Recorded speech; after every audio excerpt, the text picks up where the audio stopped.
ജാതി വേണ്ട, മതം വേണ്ട, ദൈവം വേണ്ട മനുഷ്യന്. നവോത്ഥാന നായകനായിരുന്ന സഹോദരൻ അയ്യപ്പന്റെ ഈ വിപ്ലവ ആദർശത്തിൽ ആകൃഷ്ടനായി ഒരു ഈഴവ കുടുംബത്തിൽ ജനിച്ച തന്റെ മകന് ജാതി വേർതിരിവുകൾക്കെതിരെയുള്ള സമരം എന്ന വണ്ണമാണ് പിതാവ് ഗംഗാധരൻ ഒരു പേരിട്ടു, സലിം.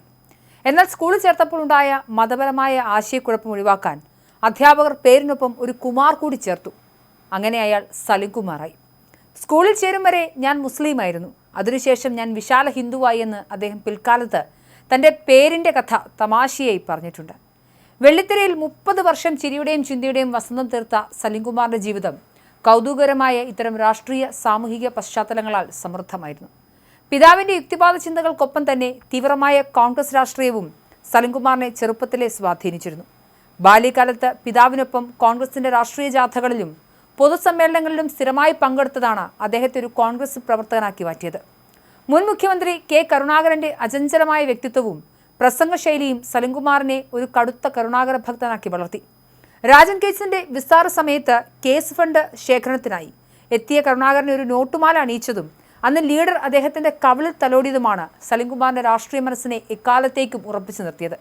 താൻ എന്നും ഒരു കോൺഗ്രസുകാരനും പാർട്ടിയിലെ ഐ ഗ്രൂപ്പുകാരനുമാണെന്ന് പരസ്യമായി വ്യക്തമാക്കാൻ മടിക്കാത്ത, അതിന്റെ പേരിൽ സിനിമയിലെ അവസരങ്ങൾ നഷ്ടപ്പെട്ടിട്ടുണ്ടെന്ന് തുറന്നു പറഞ്ഞ ധീരനായ രാഷ്ട്രീയ മുഖമായിരുന്നു അദ്ദേഹം. വടക്കൻ പറവൂരിൽ ഗംഗാധരൻ കൗസല്യ ദമ്പതികളുടെ മകനായി ജനിച്ച സലിംകുമാറിന്റെ കുട്ടിക്കാലം കടുത്ത സാമ്പത്തിക പ്രതിസന്ധികൾ നിറഞ്ഞതായിരുന്നു. കൊച്ചിയിൽ കയർ ബിസിനസ് നടത്തിയിരുന്ന അച്ഛന്റെ മരണശേഷം അമ്മ കൗസല്യ കയറ് പിരിച്ചു കിട്ടുന്ന തുച്ഛമായ വരുമാനം കൊണ്ടാണ് സലിമിനെ വളർത്തിയത്. ദാരിദ്ര്യത്തിന്റെ കയ്പുനീരിലും കലയെ നെഞ്ചേറ്റി അദ്ദേഹം പറവൂർ ഹൈസ്കൂളിൽ പഠിക്കുമ്പോൾ ഷെൽട്ടർ എന്ന നാടകത്തിലൂടെയാണ് ആദ്യമായി സ്റ്റേജിൽ കയറുന്നത്. പിന്നീട് മാലിങ്കര SNM കോളേജിലും എറണാകുളം മഹാരാജാസ് കോളേജിലുമായി വിദ്യാഭ്യാസം പൂർത്തിയാക്കുമ്പോഴേക്കും മിമിക്രി രംഗത്തെ ഒഴിച്ചുകൂടാനാവാത്ത സാന്നിധ്യമായി അദ്ദേഹം മാറിക്കഴിഞ്ഞിരുന്നു.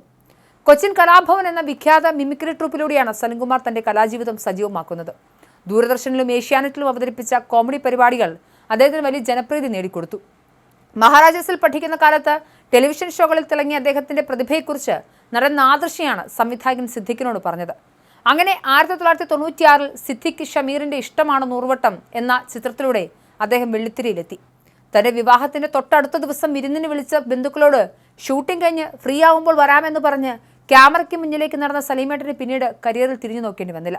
റാഫി മെക്കാട്ടിൻ കൂട്ടുകെട്ടിന്റെ തെങ്കാശിപ്പട്ടണം സൂപ്പർ ഹിറ്റായതോടെ സലിംകുമാർ മലയാള സിനിമയിലെ ഹാസ്യ സാമ്രാട്ടായി സിംഹാസനം ഉറപ്പിച്ചു. കല്യാണരാമൻ, പുലിവാൽ കല്യാണം, തിളക്കം, ചതിക്കാത്ത ചന്തു, പാണ്ടിപ്പട, മീശമാധവൻ, CID മൂസ, മായാവി തുടങ്ങിയ ചിത്രങ്ങളിലൂടെ അദ്ദേഹം ജനങ്ങളെ ചിരിപ്പിച്ചു കൊന്നു. മണവാളനും പ്യാരിയും ഡാൻസ് മാസ്റ്റർ വിക്രവും എല്ലാം മലയാളികളുടെ നിത്യജീവിതത്തിലെ സംഭാഷണ ശൈലിയുടെ ഭാഗമായി മാറി. വാക്ചാതുരി കൊണ്ടും സവിശേഷമായ ശരീരഭാഷ കൊണ്ടും അദ്ദേഹം കോമഡി രംഗങ്ങളിൽ പുതിയൊരു പാറ്റേൺ തന്നെ സൃഷ്ടിച്ചു.